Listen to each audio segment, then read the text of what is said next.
Bonjour les étudiants et bienvenue à cette leçon de l'unité 6, une leçon d'orthographe et pronunciación. Hola chicos y bienvenidos a esta clase de la unidad 6, una clase de gramática y prononciación. Dans cette leçon d'aujourd'hui, on va travailler le R simple et le double R. Et on va voir aussi comment prononcer le R en español.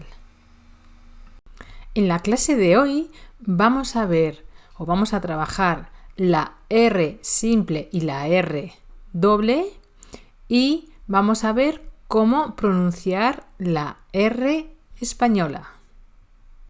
En espagnol, on a deux types de R, le R simple et le double R. Avec le R simple, on a des mots comme pera ou caro. Et avec le double R, perro ou carro.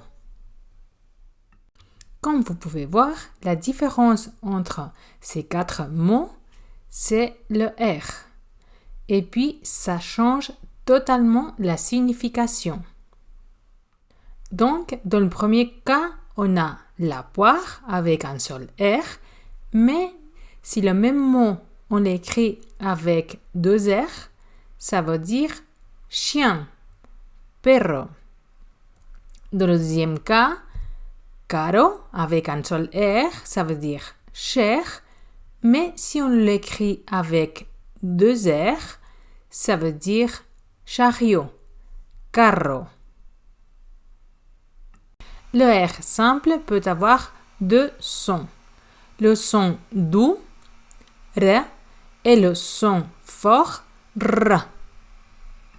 Avec le son doux, on peut avoir des mots comme caracol ou araña. Et avec le son fort, on peut trouver des mots comme raton ou Enrique.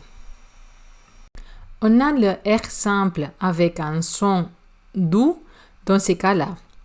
Au milieu des mots comme barba, caro ou marco. Après les consonnes B, C, D, F, G, P et T. Como brazo, criar, drástico, frío, grúa, prueba ou tranquilo. Et en fin de mots comme cantar, bailar, comer ou huir. Et par contre, on prononce le R simple avec un son fort dans ces cas-là. Au début d'un mot, comme raton, ritual ou roto. Après les consonnes L, N et S. Alrededor, Enrique, israélita. Et après les préfixes ab, sub, pos ou post. Abrogar, subrayar, post-romántico, post-renacentista. Dans le cas du double R, le son est toujours fort. Ça peut être entre voyelles, arriba, carrera, perro, tarro, ou en mot composé, autorretrato, georradar, pararrayos, pelirrojo, ou en mot composé, préfixe plus nom, super rico, interracial ou hyperréalisme. Voici quelques mots qui se différencient par le R simple ou double. Careta, carreta, caro, carro, coro, corro. Pera, perra. Je vous laisse ici un tableau résumé avec les règles du R simple et du double R et leur son. Voyons maintenant comment prononcer le R en espagnol. Le R simple est plus facile à prononcer car il s'approche du R qui existe dans d'autres langues. Mais c'est vrai que ce n'est pas le cas du français malheureusement. Donc pour prononcer le R doux, on doit toucher le palais avec la langue une seule fois. Et puis on peut trouver des mots comme par exemple mirada, cara. Dans ces mots, comme vous voyez, si vous pratiquez, la langue touche le palais très vite et puis une seule fois. Par contre, prononcer le double R avec le son fort, parce que le double R a toujours le son fort, est plus compliqué. D'abord, il faut tenir compte que le son du R espagnol est totalement différent du R français. Donc, il ne faut jamais partir du R français, car il vient de la gorge et puis le R espagnol, c'est au niveau du palais. La technique pour bien prononcer le R fort est la suivante.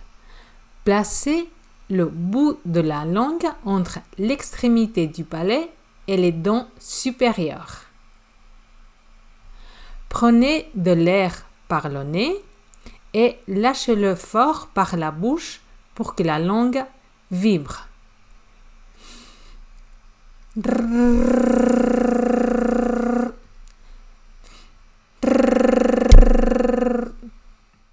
Et répétez-le plusieurs fois tous les jours.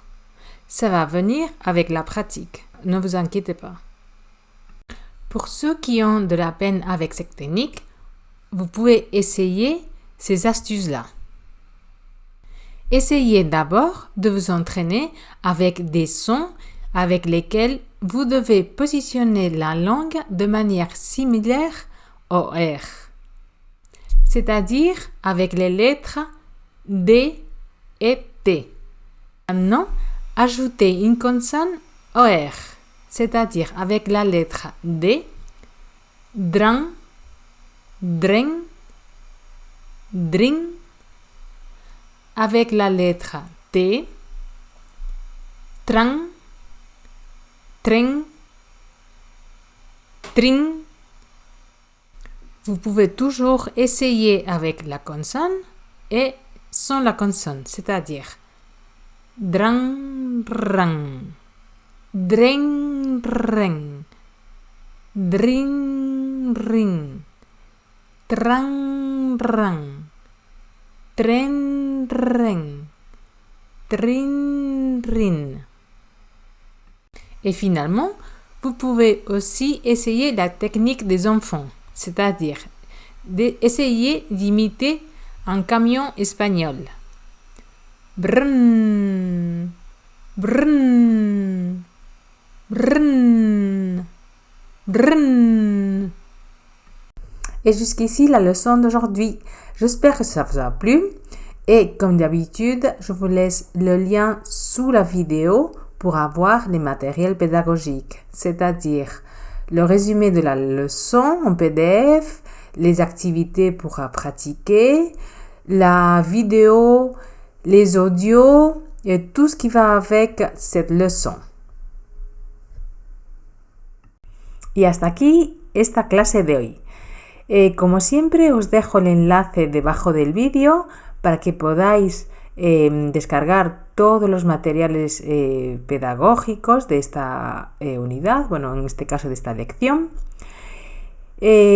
como son la explicación de la lección en PDF, las actividades, el vídeo, la presentación y todo lo que concierne esta clase de hoy. Et je vous rappelle que les prochaines leçons seront le 15 juin une leçon d'expression orale de l'unité 7. Et le 22 juin, une unité de grammaire aussi de l'unité 7.